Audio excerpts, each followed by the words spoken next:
இந்த திருடாள்லேயே big packet ரொம்ப பாகவத சிரேஷ்டாள். அவள் என்னன்னா இன்னொருத்தருக்கு கஷ்டமே கொடுக்க மாட்டா. அவள் வெட்டியிருக்காங்கிறதே அப்புறம் தான் நமக்கு கையை விட்டா தெரியும். நமக்கே வலி கொடுக்காமல் நமக்கே தெரியாமல் நம்மக்கிட்டேன்னு பறிச்சுட்றா இல்லையா பிக் பாக்கெட். பெருமாளுக்கும் பிக் பாக்கெட் தான். எதுனா அவர் கண்ணால் பிக் பாக்கெட் பண்ணுவார். கண்ணை திறந்து பார்த்தாருன்னா நம்ம பாவத்தை நமக்கே தெரியாமல் பறிச்சுட்றாரா. அதனால் அவருக்கு தஸ்கரானாம் பத்தின்னு சாயனாச்சாரியால் பாஷ்யம். எதுக்கு நான் இதை சொல்ல வந்தேன், பகவான் ஹரின்னு பேர். இது மலையில் வேறு ஏதாவது ஹரியாக இருக்கலாம் இல்லையா. ஹரினா எதுன்னு கேட்டேன். என்ன ஹோஸ்ட் பண்ணவர் வைஷ்ணவர். அவர் பெருமாள் ஃபோட்டோவை அங்கே காரில் ஒட்டி வச்சுருக்கார். ஹரி அப்படின்னு பெருமாளை காமிக்கிறார். எனக்கு ஒன்றும் சட்டுன்னு புரியல, என்ன இவர் இப்படி சொல்கிறார், ஏதோ தெரியல போல இருக்குன்னு வீட்டில் போய் கேட்டேன். அவள் சொன்னா மலாய் மொழியில் சூரியன்னா மாதா ஹரி, ஹரினுடைய கண்ணுன்னு அர்த்தம். புரியுறதா? மாதா ஹரினா ஹரினுடைய கண்ணு. சூரியனுக்கே மாதா ஹரின்னு பேர். என்ன பகவானுடைய கண்ணுன்னு அவா நம்பரா. சந்திரனுக்கு என்ன பேர்? சந்திர. பூமிக்கு என்ன பேர் மலையில்? பூமி. எதுவுமே மாறலை பாருங்க. எதுக்கு நான் இது சொல்ல வந்தேன், அப்பேற்பட்ட பகவானுடைய நேத்திரங்களோடு கூடிய பகவான் பிரத்யக்ஷமானார். கருடனை பார்க்குறார். கருடனும் சொக்கி போய் பார்க்குறார். தேவலை ரொம்ப அழகாக இருக்கே அப்படின்னு கருடன் சொல்கிறார். ரொம்ப அழகாக இருக்கே, உங்களுக்கு நான் ஒரு வரம் கொடுக்குறேன். கருடன் பெருமாளுக்கு. பெருமாள் சொல்கிறார், என்னம்மா நீ சண்டை போட்டடா, பிரமாதமாக போட்ட, தேவர்கள்லாம் பயந்து போய் ஓடுறாளே உன்னை பார்த்து, என்னம்மா சண்டை போட்டேன், நான் உனக்கு வரம் கொடுக்குறேன். கருடன் சொன்னார், சரி நீங்கள் கேளுங்க ஒரு வரம், நான் தானே உங்களுக்கு கொடுக்குறேன், என்ன முதல்ல நீங்கள் கேளுங்க. கருடா நீ எப்போவுமே எனக்கு கீழே என்னுடைய வாகனமாக இருக்கணும். கருடன் கிராண்டட் ததாஸ்து. அப்போது பெருமாள் கேட்டார், கருடா நீ என்கிட்ட ஒரு வரம் கேட்கணுமே கேளுன்னார். கருடன் சொன்னார், எப்போவுமே நான் உன் மேலே இருக்கணும். இப்போ எப்படி ததாஸ்துன்னு சொல்லிவிட்டா இவர் வாகனமாக இருக்க முடியாது. அப்போ பெருமாள் நடந்துகிட்டே போவார், இவர் மேலே இருப்பார். இவர் கீழே வாகனமாக இருந்துட்டார்னா கருடனால் மேலே இருக்க முடியாது. அப்போ தான் பகவான் சொன்னாரா, கவலைப்படாதே கருடா, எனக்கு நீ வாகனமாக கீழே இருப்ப, கொடியாக மேலே இருப்ப. அதனால தான் எல்லா கோவில்கள்லையும் துவஜாரோகணத்தில் கருடன் தான் இருப்பார். கருட துவஜம்னு பேர் அதுக்கே. இன்றைக்கும் மலேசியா கீழே இருக்கக்கூடிய அந்த நாடுக்கு இந்தோனேஷியான்னு பேர். It is an archipelago. அங்கே 2012 2013 உபன்யாசம் பண்ணியிருக்கேன். ஒரு 16,000 தீவுகள், 16,000 ஐலண்ட்ஸ் மேக் இந்தோனேஷியா. அதனுடைய தலைநகரிக்கு ஜகார்த்தான்னு பேர். அவளுடைய ஏர்லைன்ஸ்க்கு பேர் என்ன தெரியுமோ, கருடா இந்தோனேஷியான்னு பேர். இத்தனைக்கும் 98% அந்த நாடில் துருஷ்கால். ஆனால் கருடா இந்தோனேஷியா. நம்ம ஊரில் இண்டிகோ, ஸ்பைஸ் ஜெட், ஏதாவது சம்மந்தம் இருக்கா ராமாயணத்துக்கும் பாகவதத்துக்கும்? எவ்வளோ கருடன் பறந்துருக்கார், அது இது வச்சுருக்கார், வைக்க மாட்டோம். ஏன்னா நமக்கு அது வச்சுட்டா நம்ம உடனே கம்யூனல்னு சொல்லிவிடுவா. இதே அந்த ஊரில் இன்னும் கருடன் ஒரு பேர் வச்சுருக்கானா, காரணம் என்னென்னா கருடன் பறக்கிறார்னு அவா நம்புறா. ஜெர்மனி நாட்டில் அவளுடைய நாட்டு ஏர்லைன்ஸே லுப்த ஹம்சம் லுஃப்தான்சா, ஹம்ச பறவை தான் இன்னும் அந்த இடத்துல இருக்குது. அவா நம்புறா, நம்ம நம்ப மாட்டேங்கிறோம். காரணம் என்னன்னு சொன்னால், மாற்றான் வீட்டு தோட்டத்தில் இருக்கக்கூடிய மல்லிகை தான் மணக்கும்பா, நம்ம ஆற்றுல இருக்க பெருமை நமக்கே தெரியாதும்பா. அது விதேசத்துக்கு போனால் தான் அவள்லாம் சொல்கிறா, ஒன்றுமே இல்லை இங்கே ஓரளவுக்கு கொலு கொண்டாடுறாளா, நான் யூஎஸில் சொல்லி முடிக்கணும். அப்போ தான் உபன்யாசங்கள் 2 மாதம் ஆறுது. கடைசி 2-3 நாள் யாருமே வரல. என்னென்னா இன்னும் ஒரு வாரத்தில் கொலு ஆரம்பிக்கிறது, நாங்கள் ஒரு எக்ஸல் ஷீட் போட்டு யார் யார் ஆற்றுக்கு போகணும், என்னென்ன வைக்கணும்னெல்லாம் எழுதி வச்சுருக்கோம், இன்விடேஷன் அனுப்பணுங்கிறா. என்னென்னு பார்த்தேன்னா அங்கே அப்படி கொலு பண்டிகை. இதே மனிதர்கள் பாரதத்தில் இருந்துருந்தால் கொண்டாடிருப்பாளான்னு தெரியல, அங்கே போனால் கொலு வந்துடுது. அதே குழந்தைகள் இங்கே இருந்தால் பாட்டு கற்றுருக்குமான்னு தெரியல, அங்கே போனால் அது ராகம் தானம் பல்லவி பாடுறது. அதே குழந்தை இங்கே இருந்திருந்தால் மிருதங்கத்துக்கும் அதுக்கும் சம்மந்தம் இருக்குமா இல்லையான்னு தெரியல, அங்கே போனால் மிருதங்க அரங்கேற்றமே நடக்கிறது. இங்கே நடந்திருந்தால் நாட்டியத்துக்கும் அதுக்கும் சம்மந்தம் இருக்குமா இல்லையான்னு தெரியல, ஊதா கலர் ரிப்பன் உனக்கு யார் அப்பன்னு பாடியிருக்கோம். அங்கே இருந்தால் இது காலை தூக்கி நின்றாடும் தெய்வமே உட்காந்து பரதநாட்டியம் அரங்கேற்றம் பண்ணுறது. காரணம் என்ன சொல்கிறேன்னா, விதேசத்தில் இருக்கிறதுனால அவள் நம்ம கலாச்சாரத்தை விட்டு இருக்கான்னு நம்ம நினச்சிக்கவே கூடாது. நம்ம எந்த அளவுக்கு இருக்கோமோ அதே அளவு, ஏன்னா ஒரு படி மேலே கூட அவள் இருக்கலாம். அதுவும் எப்படி, எந்த குடும்பங்களில் அந்த அப்பா அம்மா சின்ன வயசில் இந்த மாதிரி உபன்யாசம் கேட்டிருக்காளோ அவளுக்கு ஒரு இஷ்டம். அதனால் சின்ன வயசில் உபன்யாசம் கேட்டால் that effect will last very long. அது நம்ம 60 ஆனோன்னு தான் கேட்கணும்னு வச்சுட்டோன்னு வச்சுக்கோங்க, தப்பு இல்லை. சின்ன வயசுலேயே கேட்க தூண்டணும். ஒரு அப்பா அம்மா பாட்டி தாத்தா இங்கே இருக்கவாளும் ஃபோனில் பேசும்போது இன்றைக்கி என்ன சாட்டை, எதை பார்த்த, இந்த வேண்டாத விஷயங்கள்லாம் கேட்காதீங்க. இன்றைக்கி நான் 2 விஷயம் கற்றுனேன். உனக்கு நான் அதை சொல்ல போகிறேன், இதை கேட்டுன்ட்டு நீ குழந்தைக்கு சொல்லு. ட்ரான்ஸ்ஃபர் ஆஃப் இன்ஃபர்மேஷன் இருக்கணும். எதை சாப்பிட்டாங்கிறதெல்லாம் ஒரு பெரிய விஷயமா, சாப்பிடாமல் உயிர் வாழ முடியுமா, இதெல்லாம் வேண்டாத கேள்வி. எது நமக்கு ஞானத்தை கொடுக்கறதோ, we should not engage in entertainment, we should be more towards infotainment. இன்ஃபர்மேஷனோடு கூடிய விஷயந்தான் நமக்கு தேவை. பகவான் அதனால தானே மூளைன்னு ஒன்று கொடுத்துருக்கார். சாப்பிட்றது தூங்கிறது மட்டும் இல்லையே, அதனால் ஒரு குழந்தைக்கும் அப்பா அம்மா என்ன விஷயம் கற்றுன்னு இருக்கோங்கிறத சொன்னாதான், ஓஹோ நன்னா இருக்கேம்மா, இதை வேணா நான் இன்னைக்கு குழந்தைக்கு சொல்லி அதை தூங்க வைக்கிறேன்னு சொல்லி அது அப்படியே வளர்ந்துட்டே போவோம். ஒரு பக்கத்தோட ஸ்டாப் ஆகிடுதுன்னு வச்சுங்க. இந்த மியூசிக்கல் சேர் விளையாடும் போது பாசிங் த பால்னு விளையாடுவா. பாசிங் த பால் மாதிரி பாசிங் த இன்ஃபர்மேஷன். கேட்டதை 2-3 வாட்டி சொல்லி பார்த்தால்தான் விஷயம் நிற்கும். எதுக்கு நான் இது சொல்ல வரேன்னா, பல பேர் எனக்கு மெயில் எழுதுவா, சுவாமி நான்லாம் சின்ன வயசில் அனந்தராம தீட்சிதர் உபன்யாசம் கேட்டிருக்கேன், என் குழந்தைகள் கேட்பாளா இல்லையான்னு ஒரே கவலை வந்துடுது. கவலையே படாதீங்க, அவளுக்கு பகவான் அந்தந்த ஸ்டேஜில் ஒரு என்லைட்டன்மெண்ட்டுன்னு கொடுப்பார். அவளுக்குன்னு ஒரு ஆசை நிச்சயமாக வருவா. ஆனால் அது தானாக வராது. நம்மளும் கொஞ்சம் we should add little. Force பண்ண வேண்டாம். எதுவுமே இந்த காலத்தில் ஃபோர்ஸ் பண்ணால் நடக்காது. அன்பால் சொல்லி திருத்தலாமே. அன்புக்கு அகப்படாதவர் யார்? பகவானே கொஞ்சம் நினைச்சிருந்தா துரியோதனனை அன்பால் திருத்திருக்க முடியும். பகவானே நினைச்சிருந்தா ஹிரண்யகசிபு அன்பால் திருத்திருக்க முடியும். அவருக்கு அடுத்தடுத்த அவதாரம் எடுக்கணும். ஒரு அவதாரத்திலேயே நிறைய நாள் கழிச்சுட்டா எப்படி? அதனால் அடுத்தடுத்த அவதாரமாக முடிச்சுன்னு போயிட்டு இருக்கார். அவரால் முடியாதது எதுவுமே இல்லை. அன்பால் திருத்த முடியும். அன்பால் ஞானத்தை பரிமாற்றிக்கொள்ளுங்கள். எதுக்கு நான் இது சொல்ல வந்தேன்னா, நாராயணனுக்கு ஒரு வரம் கொடுத்தாருன்னு 2 பேரும் ஆயிடுத்து. இது பெரிய விஷயம்.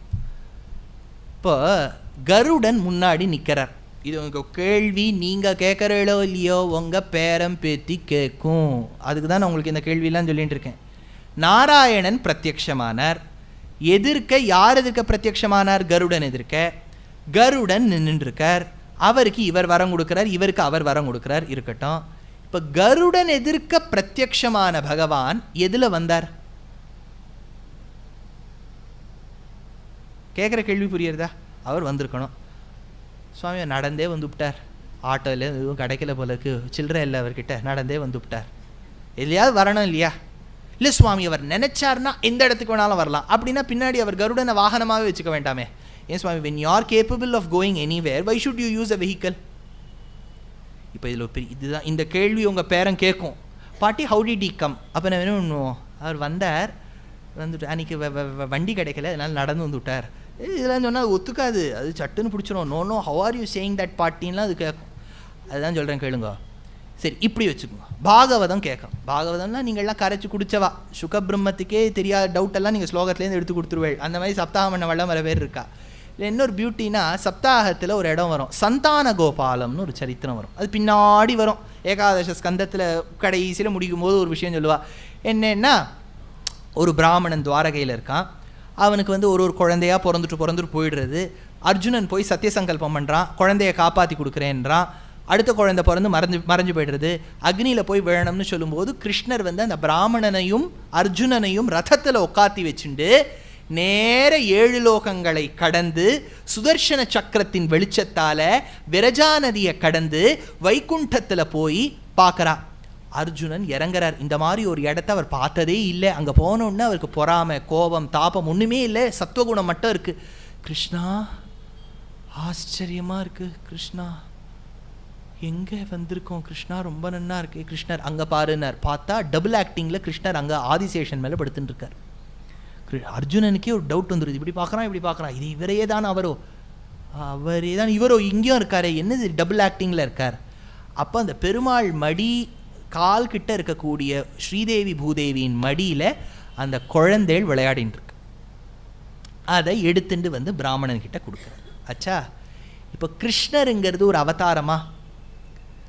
அங்கே வைகுண்டத்தில் இருந்தது பரவாசுதேவனா? இப்போ 2 பேரும் ஒரே சமயத்தில் தானே இருக்கா.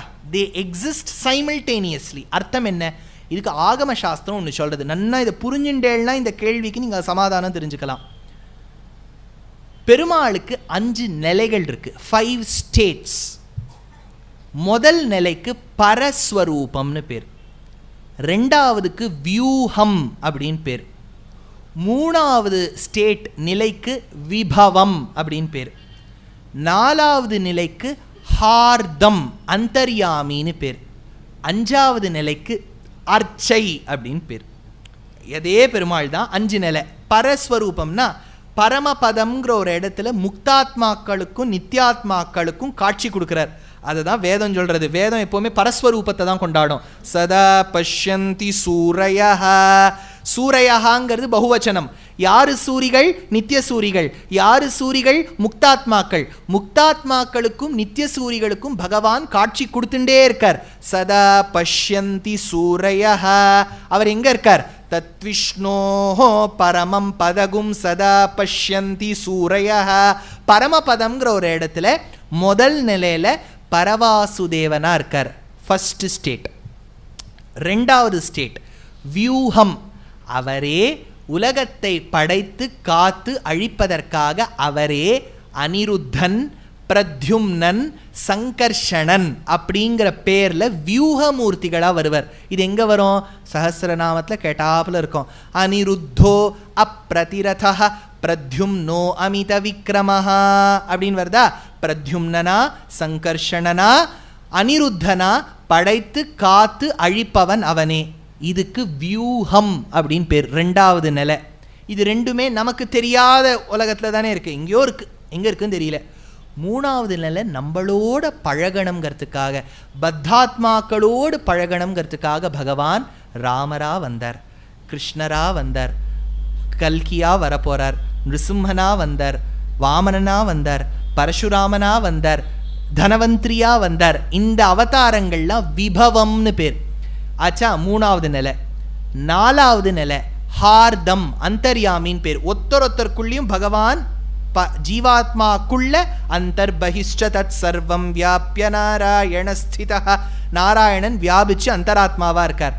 அஞ்சாவது நிலை அர்ச்சாவதாரம்னு பேர். ராமர் இருந்தார், என்னைக்கு இருந்தார்? அன்னைக்கு இருந்தார். கிருஷ்ணர் இருந்தார், என்னைக்கு இருந்தார்? அன்னைக்கு இருந்தார். நிருசிம்மர் இருந்தார், வந்தார், பண்ணார், கிளம்பி போயிட்டார், எல்லாம் எடுத்து இப்போ எங்கே இருக்கார்?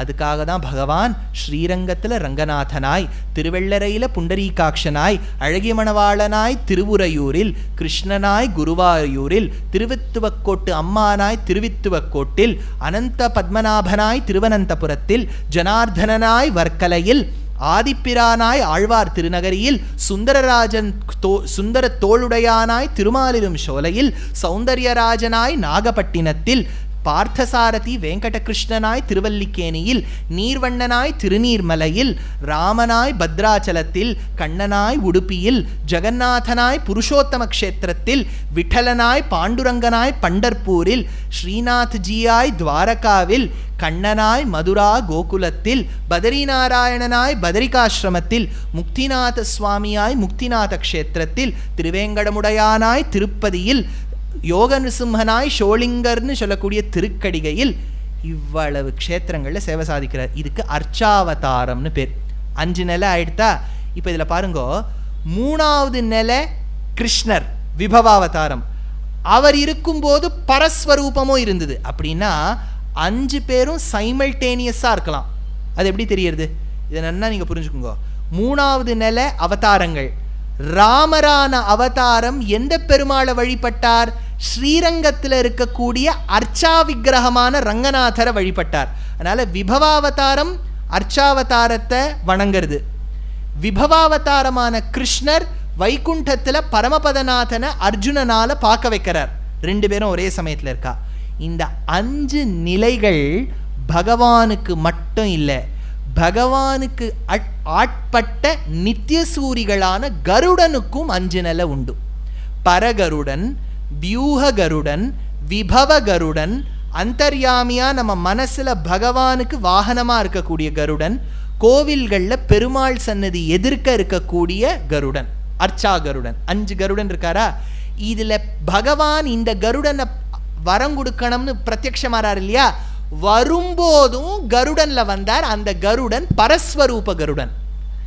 எதிர்க்க இருக்கிறது விபவாவதாரமா இருக்கக்கூடிய கருடன்.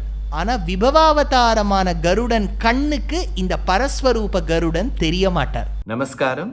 In the coming months of November, December, January and February, there are very many discourses of mine, both in Tamil and in English, across different cities. The details of them have been posted on all my social media handles.